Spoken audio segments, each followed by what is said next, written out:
your boy Stephen A. talking about a presidential run, and James Carville, that raging Cajun, going after him for the throne of who runs the Democratic Party. Is this what we should shift to? Sure. Okay. Stephen A. Smith he's not just hinting that he might run for president under the Democrat banner. He's been very overt about it, I would say. I think the rise of Donald Trump has caused a lot of people to say, hey, why not me? Why not me? You know, Stephen A. is an incredible communicator, incredible performer.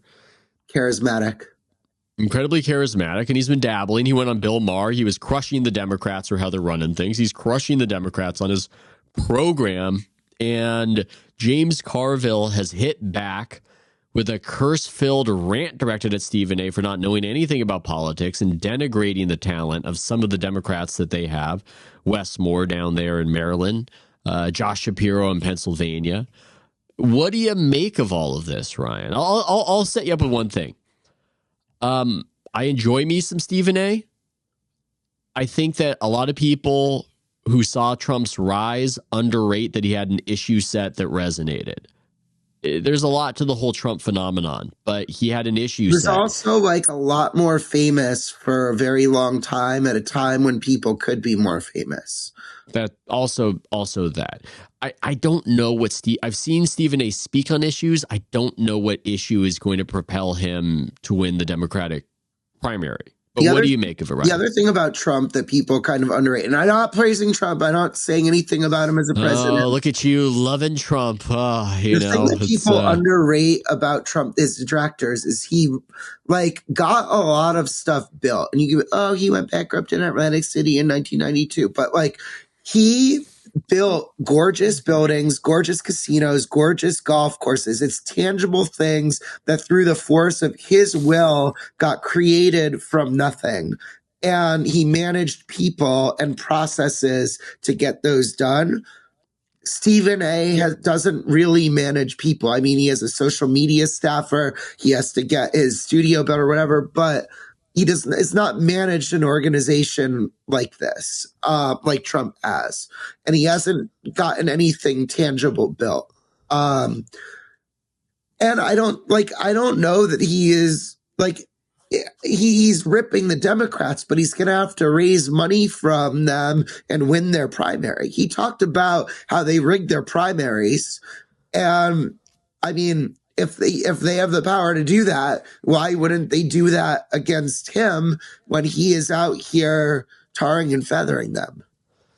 Yeah, I see more of a path for Wes Moore being the next Democratic candidate for president. And it's going to be a random famous person. It could be Jon Stewart. He's someone that the base reveres.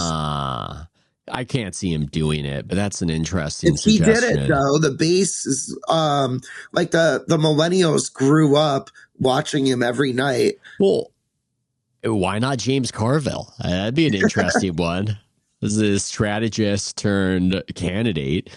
I could see him being resonant. I mean, some of Stephen A.'s criticisms of the party, I think, they're valid. Like they did. They've rigged 3 straight primaries. And by the way, I voted in Democratic primaries. Like I would like to say in who their nominee for president is, and I don't feel like that has been granted to me, especially this past election. Yeah, I saw some people arguing with Stephen A. that the Democrats didn't rig the first Biden primary, that he was just popular with the voters. No, they did rig it. They rigged that. They coalesced. Like, everyone dropped out and made side deals with him.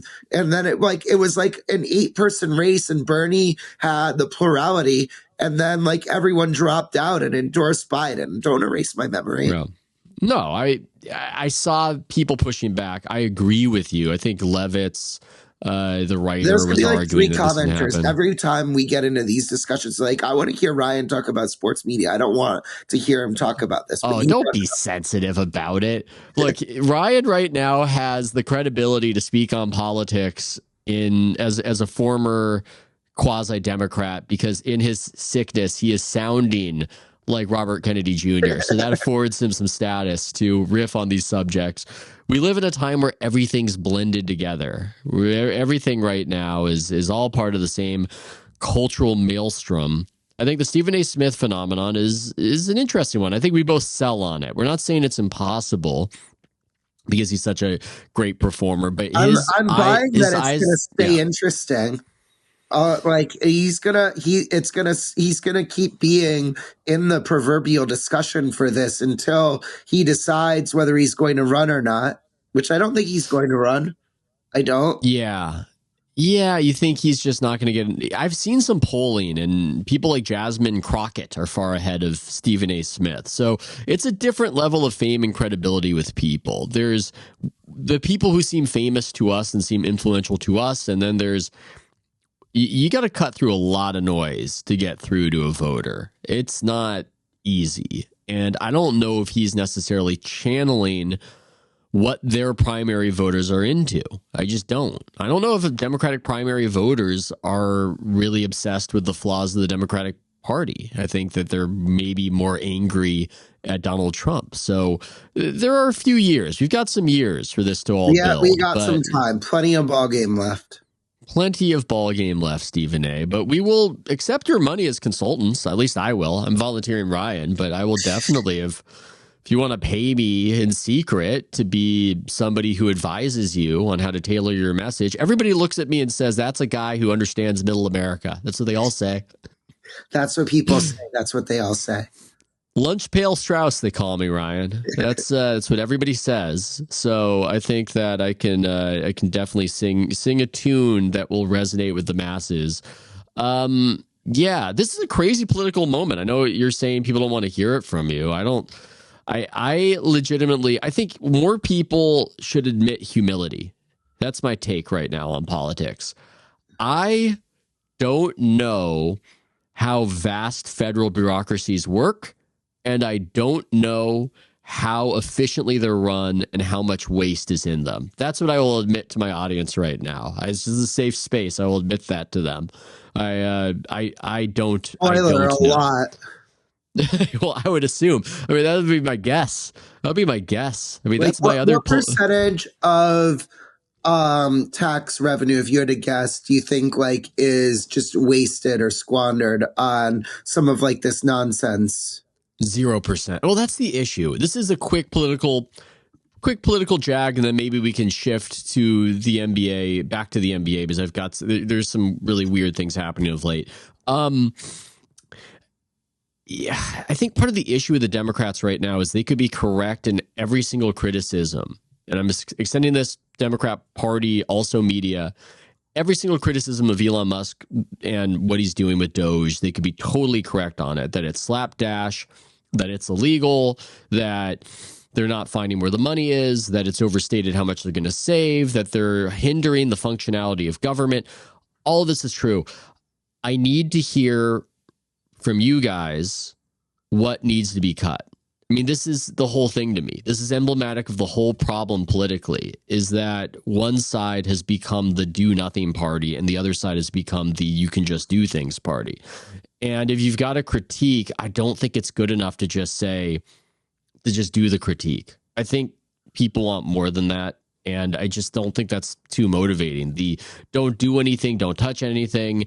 It's an implicit argument that the status quo is completely working and cannot be improved upon. And I just find that hard. I find that hard to believe. So as somebody who does not know extensively about the federal bureaucracy and how it functions, but knows enough to know that there have to be things to improve upon and there has to be waste. That's just how it has to be. I'd like to hear from the other side how they intend to address that. So that's all I'm saying.